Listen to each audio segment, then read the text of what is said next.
Bueno, seguimos en la hora de Maquiavelo, versión online, ¿no? Y estábamos con Raúl Aragón y estábamos con Felipe Noguera analizando el capítulo Massa 1, que es qué va a hacer Sergio Massa si se va a lanzar, no se va a lanzar y cómo cambia todo el cuadro, no solamente de la provincia de Buenos Aires, sino del país. ¿Puede ser que un país dependa tanto de un intendente, de un pueblo, de una ciudad suburbana?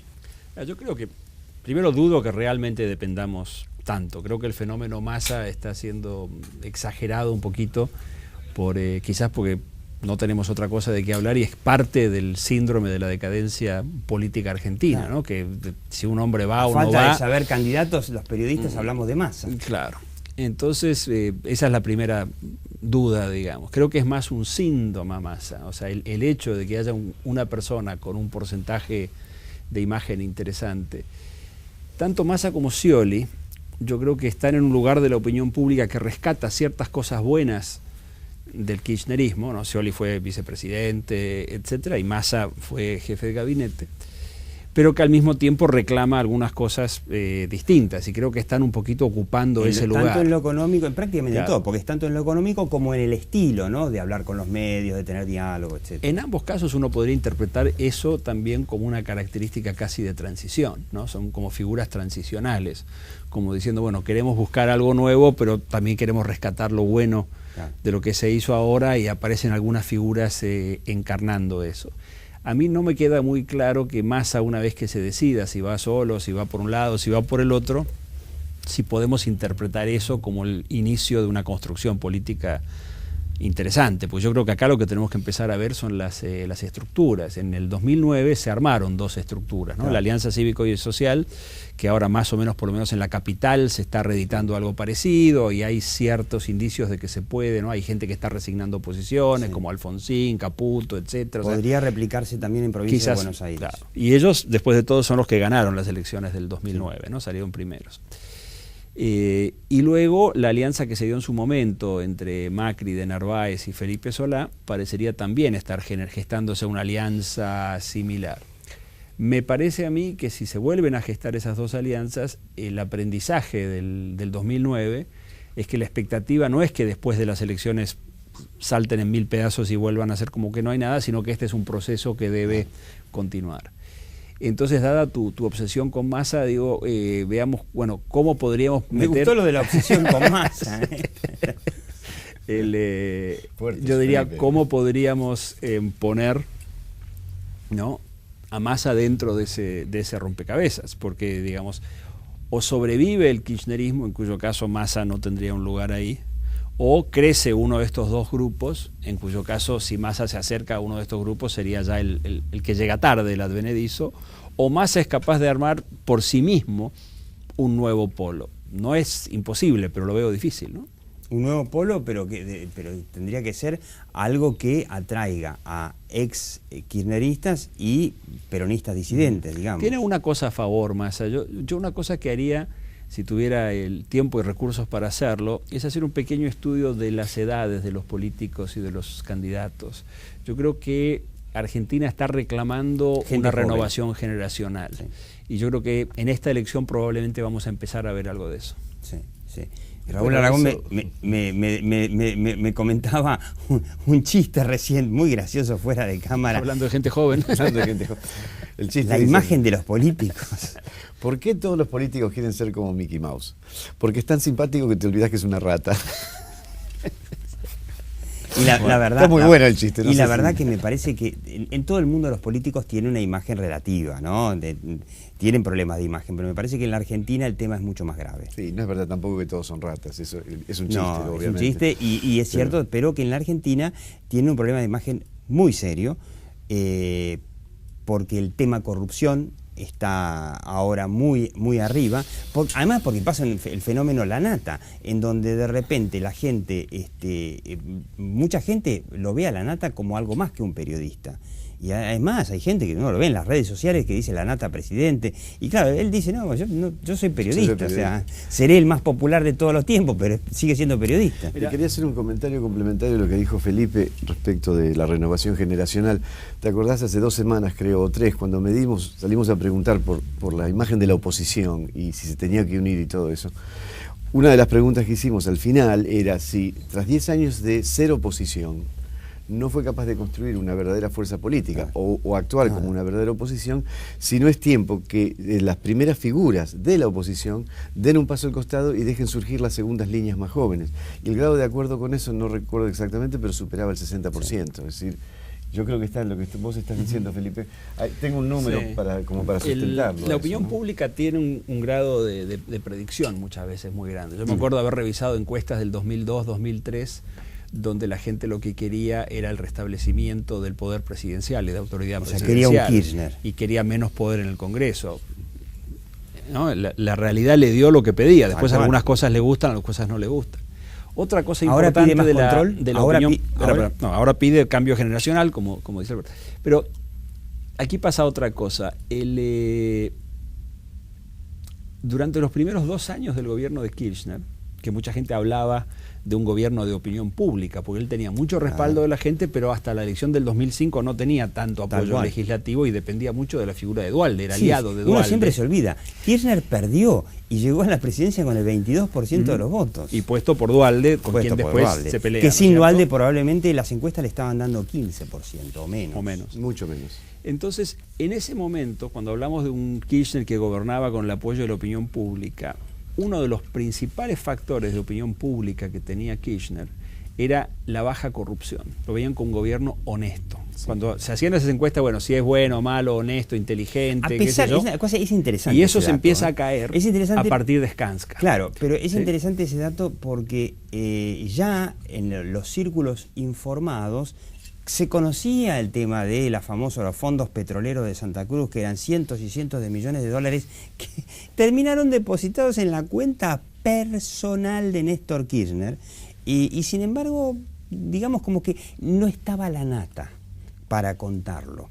Estaba Lilita, claro, por ahí. Más allá de eso, lo que yo quiero decir, acá hay una capacidad predictiva de la opinión pública. O sea, lo que la gente pide, de alguna manera termina recibiendo. Y yo creo que hoy la gente está un Néstor Kirchner fuerte y no le interesaba de dónde venía la plata. Pero además había una imagen durante los primeros 2 años de que era un gobierno particularmente honesto. Sí. Y eso se empieza a caer a partir del caso Skanska. Claro. ¿No? Y de ahí para acá, hoy decir que la fortaleza de este gobierno es la de un gobierno honesto, ¿no? Cuando el kirchnerismo en su relato pretende presentar una década, claro, la década modelo, ganada, entonces uno diría, bueno, si hay que ganar. Si hay un modelo y hay una década, uno diría, bueno, este modelo fue el mismo durante la década, pero al principio de esa década el apoyo de opinión pública venía fuertemente por un lado de clase media combatiendo la corrupción. Sí. Y hoy es una cosa totalmente y además, distinta, ¿no? Aparentemente la gente, el tema inseguridad, inflación, son 2 temas que ahora preocupan, pero que durante muchos años del kirchnerismo, donde teníamos inflación y teníamos inseguridad, no preocupó demasiado porque la economía crecía. Con inflación, pero crecía. Entonces, ahí, probablemente a partir del caso Skanska, para mucha gente se convirtió en el famoso roban pero hace, que tuvimos aquí en la encuesta de la Universidad de Belgrano, que usted puede repasar en el canal de YouTube. El roba pero hacen porque la economía, con inflación y todo, con inseguridad y todo, seguía creciendo.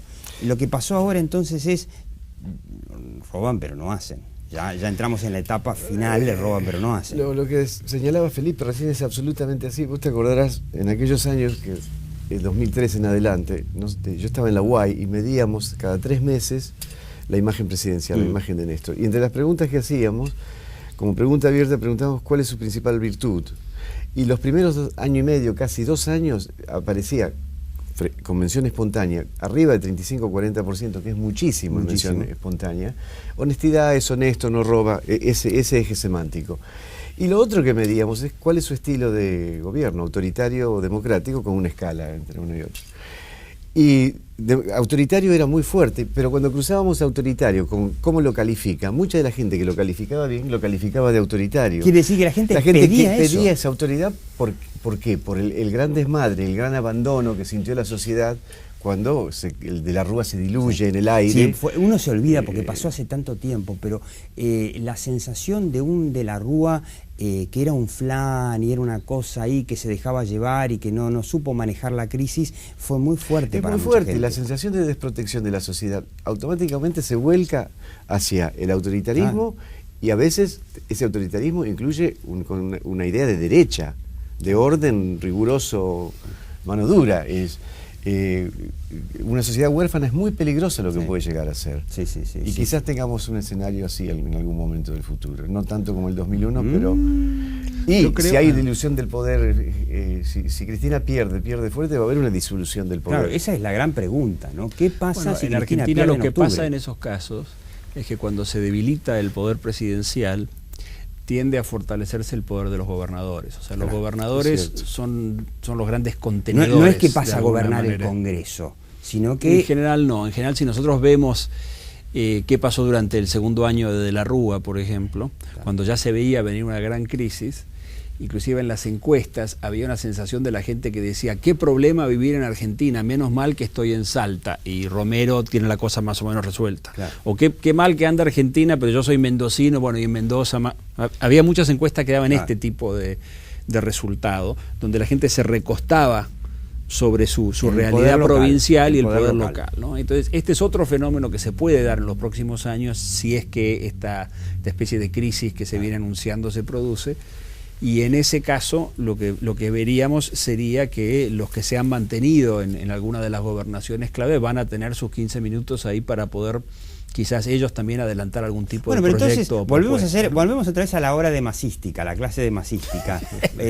Entonces significa que si Massa no juega, y finalmente a pesar de que todos apostamos porque se va a alargar, tendría una chance, aún siendo un intendente de un municipio muy importante y muy rico como Tigre, de quedarse en el molde y de empezar a jugar después de la elección, como un factor de poder de decir, bueno, esto así no va, vayamos más para allá, o apoyemos a un ministro de Economía que pueda sacar a la Argentina de la estanflación en la que está ahora. Puede pasar otra cosa también, ¿no? Y es que si todo este proceso de cierre de listas, seguido de las PASO, seguido de las elecciones, seguido de la asunción de las nuevas autoridades y seguramente algunos borocotos o algunos cambios o algunas reasignaciones, si todo ese proceso no es suficiente para darle un cierto orden a la política argentina, para darle algún tipo de dirección futura,